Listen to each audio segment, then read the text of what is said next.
Let's talk about miscarriage.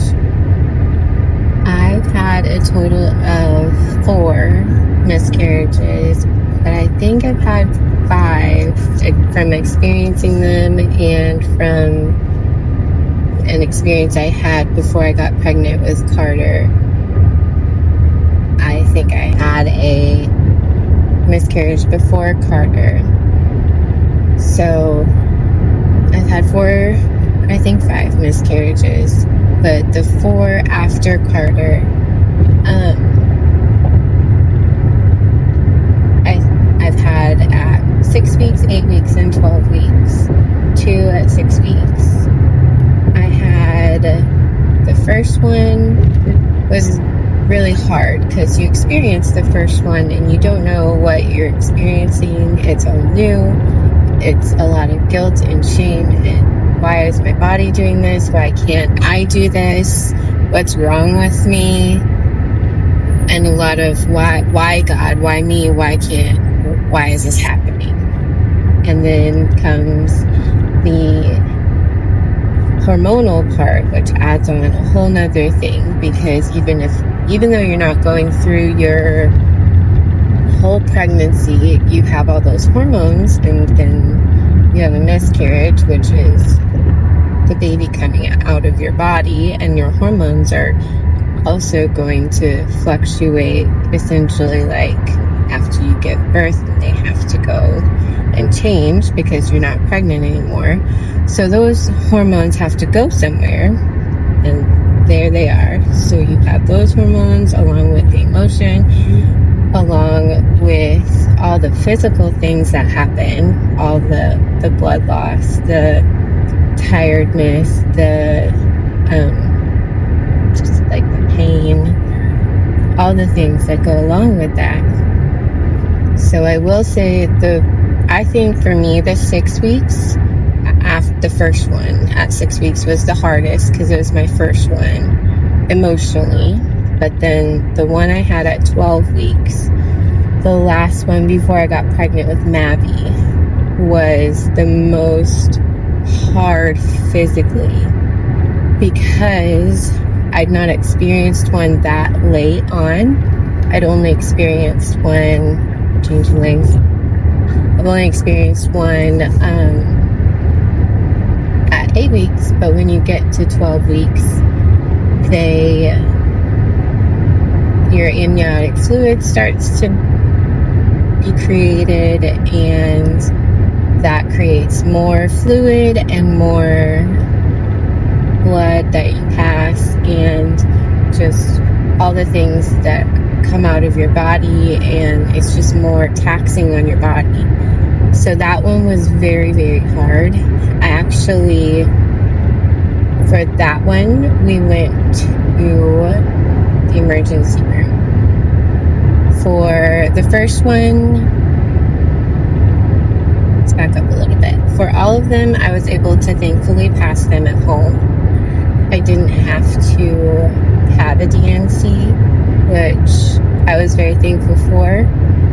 I personally didn't want to have a DNC. I know that some people have to, or they choose to, but that was just my personal choice. Everyone is different, every situation is different, and there is absolutely no judgment because all those situations are so hard, and everyone should have so much grace for people in those situations because it is so incredibly hard. So let's go back to the first one at 6 weeks. I really didn't know what was happening. I remember I actually even got like tons of pregnancy tests and took them because I thought that it would tell me if it was really happening. But the HCG in your body is still in there. It's still going to say you're pregnant. So it's still going to say you're pregnant. That one was very hard because it was the first one. The second one, it was at 8 weeks. I think I had gotten them mixed up before. The second one was at 8 weeks. That one was a little harder. We had, let's see, that one I had seen the baby. We had gone to the doctor. And we had seen the baby. It was very small. And then I had to go to the emergency room because I started bleeding. And I was like, there's something wrong. And then I passed the baby at home.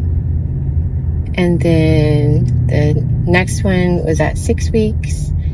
And I had that one. We hadn't seen the baby yet. I went to the emergency room because I started bleeding. I actually caught a glimpse of the baby because they did an ultrasound. And they don't show you at the sonogram tech isn't supposed to show you, but they went out of the room and I looked and I saw the baby on the sono. So that one was hard emotionally too because I actually saw the baby. And then the final one at 12 weeks, that one was very hard. I'd seen the baby on the sonogram, ultrasound, heard the heartbeat, and then we went back in for the second one, and there was no heartbeat. They said that the baby had stopped developing around 9 or 10 weeks, and that one was super hard. Then I actually had a DNC scheduled because we weren't sure if I was going to pass it by myself. And I was able to pass it the day before my DNC, but then I started bleeding so heavily. It was so hard on my body. And I remember I was literally laying on the floor in the bathroom. And I called the doctor and they're like, you should probably go to the emergency room because it sounds like you might be hemorrhaging, so better to be safe than sorry. And I went to the emergency room and I was kind of shocked at how non-emotional they were about it and how nonchalant they were about it, because I was bleeding very heavily and they did an internal ultrasound and it was just awful. And they told me to stand, and any women who have had an internal ultrasound know it's the most uncomfortable thing when you're already essentially having contractions, you're bleeding heavily, and they do an internal ultrasound. Then they tell you to stand up afterwards, and literally everything, just falls right out. And it was awful. And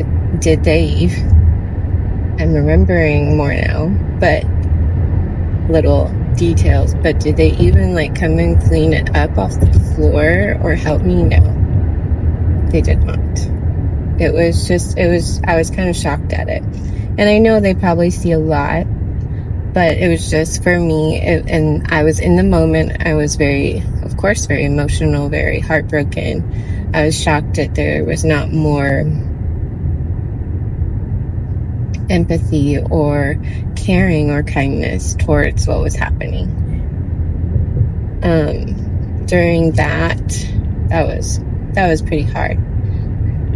Then coming home after that, because we had told Carter and Lorelai that we were going to have a baby at that point, and then we had to tell them that there wasn't a baby anymore. So that was so hard.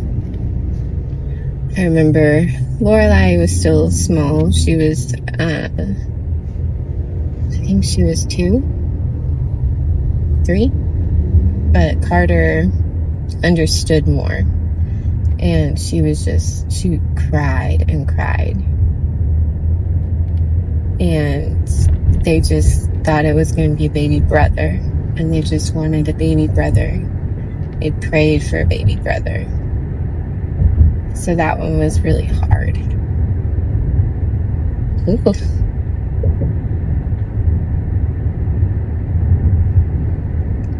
And since then, Lorelai, I said vivid dreams of her baby brother in heaven, and vivid dreams of her baby brother who's 2, she says. So that was, I truly believe that all your babies you have, all your angel babies are in heaven.